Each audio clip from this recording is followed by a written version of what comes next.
मित्रों नमस्कार। Current affair में एक बार आपका फिर से स्वागत है। जैसा कि मैं बार बार आप लोगों को रिपीट करता रहता हूं कि डेली करंट अफेयर फॉलो करना बहुत ज्यादा जरूरी है, क्योंकि एग्जाम में जब जाते हैं ना तो थोड़ा सा समय रह जाता है तो आप कोशिश करते हैं कि थोड़े समय में पूरा कंप्लीट किया जाए, लेकिन ये कर पाना थोड़ा सा मुश्किल काम हो जाता है।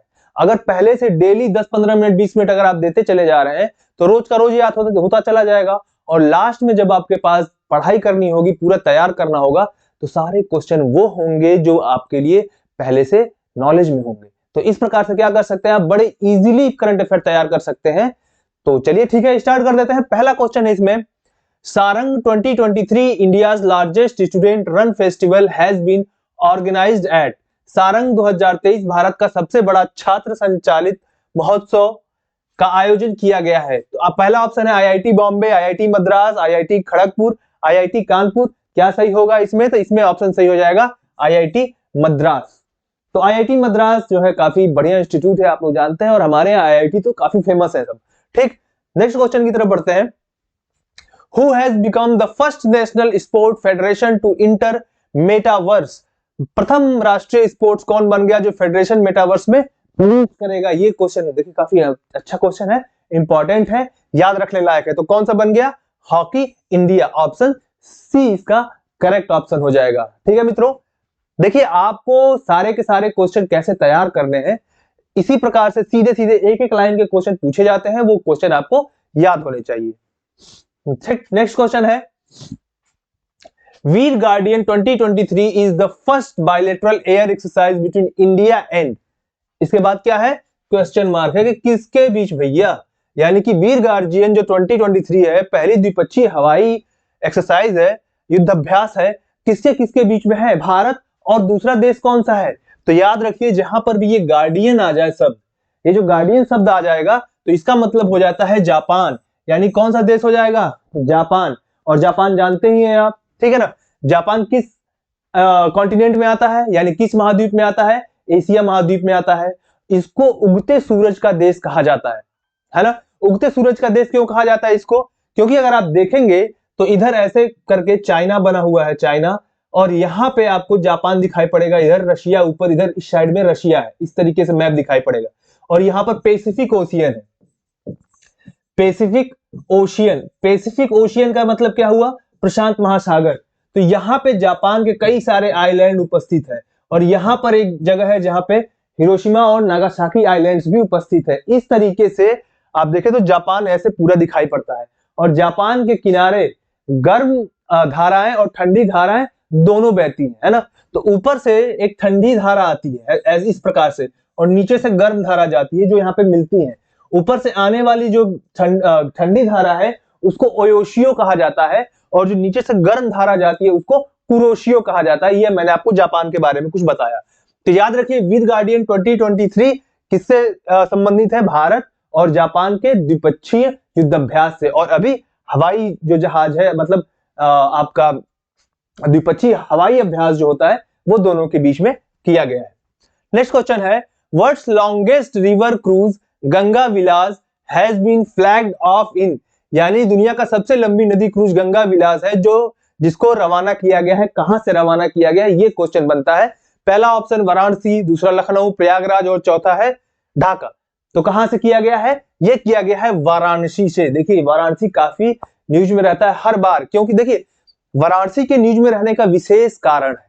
क्यों? क्योंकि भारत का प्रधानमंत्री वहां से एमपी है, तो इसलिए वाराणसी से संबंधित क्वेश्चन जरूर पूछ लिए जाते हैं कई बार, ठीक है ना। तो याद रखिएगा। चलिए बताएं एक क्वेश्चन और, दुनिया की सबसे लंबी नदी। देखिए दो शब्द होते हैं, एक होता है लॉन्गेस्ट और एक होता है लार्जेस्ट। दोनों में डिफरेंस आपको समझना पड़ेगा। लॉन्गेस्ट का मतलब, जैसे मान लीजिए कि यहां से लेकर यहां तक आप जा रहे हैं, तो ये क्या हो गया? लॉन्गेस्ट हो गया, सबसे लंबा हो गया, है ना। और लार्जेस्ट का मतलब ये होता है कि ये जैसे ये पूरा एरिया है, यानी कि ये जो वॉल्यूम इसका है, इसके हिसाब से अगर नापा जाए किसी चीज को तो उसको बोलते हैं, उसको लार्जेस्ट कहा जाता है। जैसे अगर आपसे क्वेश्चन पूछा जाए कि बताइए भारत की सबसे लंबी नदी कौन सी है, तो भारत की सबसे लंबी नदी कौन सी है? गंगा है। लेकिन अगर यानी कि लार्जेस्ट रिवर कौन सी है, तो गंगा। लॉन्गेस्ट रिवर कौन सी है, तो गंगा बताएंगे। लेकिन पूछा जाएगा कि लार्जेस्ट रिवर ठीक है ना। तब कौन है, तब आप ब्रह्मपुत्रा बताते हैं। क्यों? क्योंकि जो वॉल्यूम होता है ब्रह्मपुत्रा का, जो पानी लाने का वॉल्यूम होता है वो गंगा से ज्यादा होता है, तो इसलिए लॉन्गेस्ट रिवर गंगा और लार्जेस्ट रिवर कौन हो जाता है, ब्रह्मपुत्रा हो जाता है। चलो नेक्स्ट क्वेश्चन देखते हैं इसमें। What is the Muscat of Khelo India youth game 2022? 2022 Khelo India game का, देखो पहले तो ये आपको पता होना चाहिए कि ये गेम हो कहां पे रहे हैं। तो ये गेम जो हो रहे हैं ये एमपी में हो रहे हैं, कहां पर, भोपाल में, है ना। और इसका जो मस्कट है वो है आशा। क्या है मस्कट इसका, आशा, याद रखिएगा। तो मध्य प्रदेश के जो मुख्यमंत्री हैं शिवराज सिंह, उन्होंने इसको लॉन्च किया है, ठीक, तो इसको याद रखिएगा आप लोग। नेक्स्ट क्वेश्चन है, which state government has launch the सहर्ष स्पेशल एजुकेशन प्रोग्राम? ये सहर्ष एक स्पेशल एजुकेशन प्रोग्राम, इसको लॉन्च किया गया है। आपको बताना है मणिपुर है, त्रिपुरा है, नागालैंड है या सिक्किम। तो ये देखो ये सारे के सारे आपको दिखाई पड़ रहे हैं, ये क्या है, नॉर्थ ईस्ट स्टेट है ना। सेवन सिस्टर कहा जाता है जिसमें सिक्किम को नहीं शामिल किया जाता है, तो सिक्किम को हटा दिया जाए तो भी 7 स्टेट बचते हैं, कहां पर, नॉर्थ ईस्ट में। और सिक्किम को ले लिया जाए तो टोटल 8 स्टेट हो जाते हैं। तो आपको ये बताना है कि सहर्ष स्पेशल एजुकेशन प्रोग्राम कहां पे शुरू किया गया, तो ये शुरू किया गया है आपका त्रिपुरा में, याद रखिएगा, ठीक है। चलो मित्रों नेक्स्ट क्वेश्चन की तरफ बढ़ते हैं। Central government has named the प्रधानमंत्री गरीब कल्याण अन्न योजना विथ एन आउटले ऑफ, यानी केंद्र सरकार ने कितने व्यय करने का ये प्रोग्राम बनाया है जिसके अंतर्गत वो गरीब कल्याण अन्न योजना को आरंभ करेगा, है ना। तो 1 लाख, 2 लाख, 3 लाख, 4 लाख, क्या बनाया है, तो लाख नहीं, लाख करोड़, यानी 2 लाख करोड़ रुपए का ये योजना बनाया गया है, ठीक है ना। तो इसमें जो आपका प्राइमरी स्तर पे जो लोग भी रहते हैं उनको सस्ते में अन्न उपलब्ध कराने की ये योजना है। और ऐसी योजना हमारे देश के अंदर बहुत सारी चलती रहती है, हमेशा चलती रहती है, आपको भी पता है, ठीक है। तो याद रखिएगा 2 lakh crore. Next question, India has established a Hindi chair at Sabaragamuwa university. Sabaragamuwa university जो आपका है, सबरागमुआ यूनिवर्सिटी, ये कहां पर है, यही पूछा जा रहा है, ठीक है। जहां पे हिंदी पीठ की स्थापना की है, तो कहां पर है ये, बांग्लादेश, श्रीलंका, नेपाल या वियतनाम, कहां पर, ये श्रीलंका के अंदर, ऑप्शन बी इसका करेक्ट है ना। तो एक चीज और बताइए, भारत और श्रीलंका के बीच में कौन सा जल संधि उपलब्ध है, ये बताना है आपको, यानी कि कौन सा स्टेट है, कौन सा स्टेट है ये, पाक स्टेट इसको कहा जाता है। तो भारत और श्रीलंका के बीच में ये पाक स्टेट उपलब्ध है। दूसरा क्वेश्चन पूछ सकता है कि पाक स्टेट किसको किसको जोड़ता है ना। तो bay of Bengal, gulf of Mannar, यहाँ के उसके बीच में ये उपस्थित है, पूरा का पूरा आपका पाक स्टेट, ये याद रखिएगा। चलो नेक्स्ट क्वेश्चन की तरफ बढ़े। एज पर world bank report India's economy will grow in financial year 23 by, तो यहाँ पे जानते हैं ना जीडीपी की बात हो रही है ना, किसकी बात हो रही है, जीडीपी। जीडीपी का फुल फॉर्म क्या होता है, ग्रॉस डोमेस्टिक प्रोडक्ट होता है। ग्रॉस डोमेस्टिक प्रोडक्ट क्या होता है, किसी भी देश के अंदर एक निश्चित समय में, एक फाइनेंशियल ईयर ही जनरली लिया जाता है कि एक फाइनेंशियल ईयर में जितने भी गुड्स एंड सर्विसेज, याद रखिए इसमें गुड्स भी है और सर्विसेज, जो वैल्यू उसकी प्रोड्यूस की जाती है, ये नहीं कितने गुड्स और सर्विसेज प्रोड्यूस किए गए, जितने वैल्यू की गुड्स और सर्विसेज प्रोड्यूस किए जाते हैं उसको क्या बोला जाता है, उसको जीडीपी कहा जाता है, ग्रॉस डोमेस्टिक प्रोडक्ट कहा जाता है, ठीक है मित्रों, ये याद रखिएगा। तो इसको वर्ल्ड बैंक ने भारत की जीडीपी जो कितने से ग्रो करेगी इसके बारे में कुछ एक डेटा दिया है, तो कितना दिया है, ये दिया है 6.9% दिया, याद रखिएगा। वर्ल्ड बैंक ने कहा कि भारत का ग्रोथ रेट कितना रहेगा, 6.9% रहेगा। नेक्स्ट क्वेश्चन है, विच union minister has launched a book titled braving A viral storm, braving A viral storm India's covid vaccine story. तो देखो दुनिया के अंदर इंडियन जो वैक्सीन है इसकी काफी तारीफ की जा रही है, जिस प्रकार से वैक्सीनेशन हुआ है, और मुझे लगता है 2 डोज तो ऑलमोस्ट सभी लोगों को लग गए हैं, है ना, और अभी बूस्टर डोज भी लग रहा है। तो अगर आपने नहीं बूस्टर डोज लगवाया है तो लगवा लीजिए, है ना, क्योंकि कोरोना से ये आपको बचाने में काफी सक्षम हो जाएंगे, आप उससे लड़ सकेंगे बड़े आसानी के साथ में, ठीक। तो चलिए इसमें हमें बताना है कि किसने ये बुक लिखी है।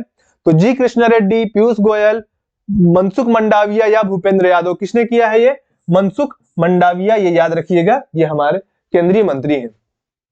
नेक्स्ट क्वेश्चन है, which state has created the Guinness book of world record by taking 4500 penalty kick in 12 hour, 12 घंटे में क्या किया इन्होंने, इतने पेनाल्टी किक लिए। इसके पहले ये जर्मनी का रिकॉर्ड था कि उन्होंने लगभग 2500 पेनाल्टी किक लिए थे 12 घंटे के अंदर। लेकिन ये हमारा एक स्टेट है जिसने ये रिकॉर्ड बना दिया कि 4500 किक डाले। कितने में, कौन सा वो राज्य है बताना है, गुजरात, महाराष्ट्र, तेलंगाना या केरला? क्या सही हो जाएगा बताओ, क्या सही होगा इसमें? सही होगा केरला, है ना, ऑप्शन डी सही होगा, तो याद रखना। चलो विच स्टेट, अच्छा चलो वही क्वेश्चन वापस से।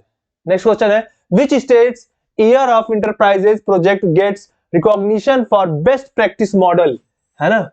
ईयर ऑफ इंटरप्राइजेस प्रोजेक्ट, इन्होंने क्या प्राप्त किया है? Best practice model to promote MSME से संबंधित है ना। यानी एमएसएमई को बढ़ावा देने के लिए किस राज्य की ईयर ऑफ इंटरप्राइजेस परियोजना को सर्वश्रेष्ठ अभ्यास मॉडल के लिए मान्यता मिली है, ये आपको बताना है। ओडिशा, गुजरात, केरला या राजस्थान, इसमें से क्या सही होगा ये बताना है। तो क्या सही हो जाएगा इसमें? केरला, सी ऑप्शन सही है। केरला को मिला है आपका बेस्ट प्रैक्टिस मॉडल के लिए, कौन सा? ईयर ऑफ इंटरप्राइजेस प्रोजेक्ट के लिए। नेक्स्ट क्वेश्चन है which Indian city has topped the startup funding in 2022 sorry, है ना। 2022 में स्टार्टअप के लिए सबसे ज्यादा फंडिंग किस सिटी ने प्राप्त किया? स्टार्टअप आप जानते हैं, कोई भी नया बिजनेस शुरू करना, कोई भी इनोवेशन करना, इसको क्या बोलते हैं? स्टार्टअप बोलते हैं। तो किस सिटी ने सबसे ज्यादा प्राप्त किया है ये बताना है। तो बेंगलुरु, चेन्नई, हैदराबाद या विशाखापट्टनम, कौन सा सही है इसमें? इसमें सही है आपका बेंगलुरु। बेंगलुरु नंबर 1 पे है। इसके बाद दूसरे नंबर पे अगर बात करें तो दूसरे नंबर पर है आपका मुंबई। मुंबई कौन से नंबर पे है? मुंबई दूसरे नंबर पे। चलो ठीक है, मुंबई किसकी राजधानी है ये भी बताओ? ये महाराष्ट्र की राजधानी है। और बेंगलुरु किसकी राजधानी है ये बताओ? कर्नाटक की राजधानी है। ये सब तो आपको रटा ही होगा, मुझे पता है। चलो नेक्स्ट क्वेश्चन है who has become the India's first women pilot fly Sukhoi fighter aircraft? तो किसने, कौन सी ऐसी महिला है जिसने सबसे पहले इंडिया के अंदर सुखोई पायलट जो है वो उड़ाया है, ये आपको बताना है। तो ये अंकिता सिंह, अवनी चतुर्वेदी, वर्तिका मिश्रा, मानसी गुलाटी, ठीक है। कौन इसमें सही है? तो भाई सुखोई उड़ाया गया है। अभी देखो, अभी मैंने बताया ना, अभी वीर गार्जियन एक प्रोग्राम हुआ जिसमें हवाई जहाज दोनों हवाई अभ्यास कर रहे हैं, कौन? भारत और जापान। तो उसी में इन्होंने जो है आपका सुखोई जो है, सुखोई 30 जो MKI है उसको उड़ाया। किसने? अवनी चतुर्वेदी ने उड़ाया है, ये याद रखिएगा। तो इनको ये कमांडर बनाया गया है, ठीक है ना। तो ये याद रखिएगा, अवनी चतुर्वेदी। और ये सबसे पहली जो सुखोई उड़ाने वाली भारत की महिला बनी है, ठीक है ना। चलिए 15वां क्वेश्चन है a Shanti Kumar has been appointed as the first women chief secretary. तो पहली महिला मुख्य सचिव कौन सी? चीफ सेक्रेटरी पहली महिला किस राज्य की बनी है ये पूछा जा रहा है। कौन? शांति कुमारी, ये बताना है आपको। तो कौन सा सही है इसमें? तमिलनाडु, कर्नाटका, आंध्र प्रदेश या तेलंगाना? क्या सही होगा इसमें? सही हो जाएगा तेलंगाना। तो तेलंगाना में पहली बार एक महिला को मुख्य सचिव के रूप में नियुक्त किया गया है ना।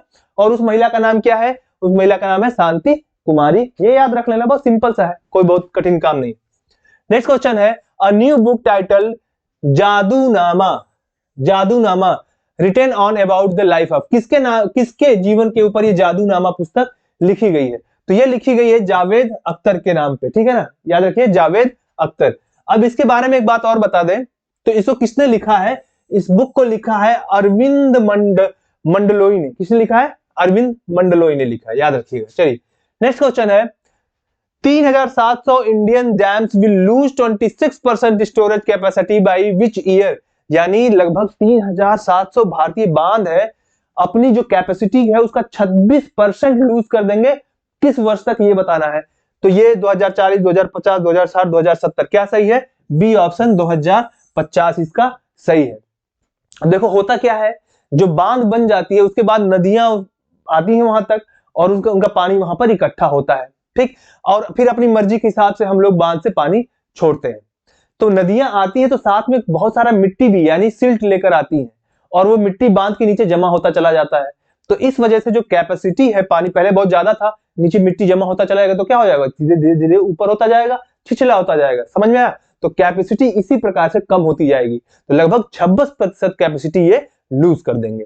नेक्स्ट क्वेश्चन है इसमें 26th national youth festival has been organised in, 26वां राष्ट्रीय यूथ फेस्टिवल कहां मनाया जाएगा ये पूछा जा रहा है। कर्नाटका, तेलंगाना, महाराष्ट्र या उड़ीसा? बहुत ही आसान है, तो कौन सा सही होगा इसका? ऑप्शन ए कर्नाटका, याद रखिएगा कर्नाटका के अंदर 26वां राष्ट्रीय यूथ फेस्टिवल मनाया जाएगा। नेक्स्ट है, next question, PM Narendra Modi has virtually inaugurated the 2-day global investor summit in, तो कहां पर इन्होंने वर्चुअली इनॉग्रेट किया है 2-day global summit? Option Indore, Jaipur, Lucknow या चेन्नई, क्या सही हो जाएगा? तो इसका इंदौर सही हो जाएगा। वर्चुअली इन्होंने यहाँ पे ग्लोबल इन्वेस्टर समिट को जो है ये यहाँ पे इन्होंने लॉन्च किया। ReNew Power has installed India's first 3x platform wind turbine generator. अबे देखो या भाई, ये टरबाइन जनरेटर क्या होता है? टरबाइन क्या होता है? ये गोल गोल घूमने वाली चीज होती है ना। अब उसी में डायनेमो लगा देते हैं, जिससे बोलने की घूमने की वजह से इलेक्ट्रिसिटी उत्पन्न होती है। ठीक, तो यहाँ पे टरबाइन जनरेटर कैसा 3x प्लेटफॉर्म इसका यूज किया है। तो यहाँ पर किसने ReNew पावर ने। तो ये आपको इसे पूछा गया कहां पर ये किया गया है? महाराष्ट्र, तमिलनाडु, केरला या कर्नाटका, कहां पर ये किया गया है? ठीक है ना। चलिए, तो इसका सही आंसर है आपका केरला। ठीक, ये याद रखिएगा। चलिए नेक्स्ट क्वेश्चन की तरफ बढ़ते हैं। Which India's language is all set to be taught in public school of Australia? Australia के पब्लिक, देखिए ऑस्ट्रेलिया के जो पब्लिक स्कूल में इंडिया का लैंग्वेज पढ़ाया जाएगा। कौन सा लैंग्वेज पढ़ाया जाएगा ये पूछा जा रहा है आपसे। तो बंगाली, कन्नड़, मराठी या पंजाबी, तो कौन सा सही होगा? डी ऑप्शन करेक्ट हो जाएगा इसका, पंजाबी लैंग्वेज। ठीक, नेक्स्ट क्वेश्चन की तरफ बढ़े। Which is the fastest payment app of India which has been launched recently? Bharat का सबसे फास्टेस्ट ऐप कौन है जो अभी तुरंत लॉन्च हुआ है? तो कौन सा है ये आपको बताना है। तो रुपे है, पे रूप है, पैसा पे है, जी पे है, कौन सा सही है इसमें ऑप्शन? इसमें पे रूप, ये आपका सही हो जाएगा। चलिए नेक्स्ट क्वेश्चन की तरफ बढ़ते हैं। चलिए, तो इस तरीके से आज का क्वेश्चन कंप्लीट हो चुका है। तो आज आपका जुड़ने के लिए बहुत बहुत धन्यवाद। इसको लाइक कीजिए, सब्सक्राइब कीजिए, और अगर आपने शेयर नहीं किया दोस्तों के साथ में तो आपको शेयर करना पड़ेगा। शेयर करिए ताकि जो है हम लोग मिलकर एक साथ में सभी लोग तैयारी कर सकें। आपका प्रिपरेशन अच्छा होगा। आप यूपी पीसीएस के लिए अगर जाना चाहते हैं तो ये जितने भी करंट अफेयर दे रहा हूं वो सारे करंट अफेयर आपको करना जरूरी है। आज के लिए इतना ही। थैंक यू, जय हिंद।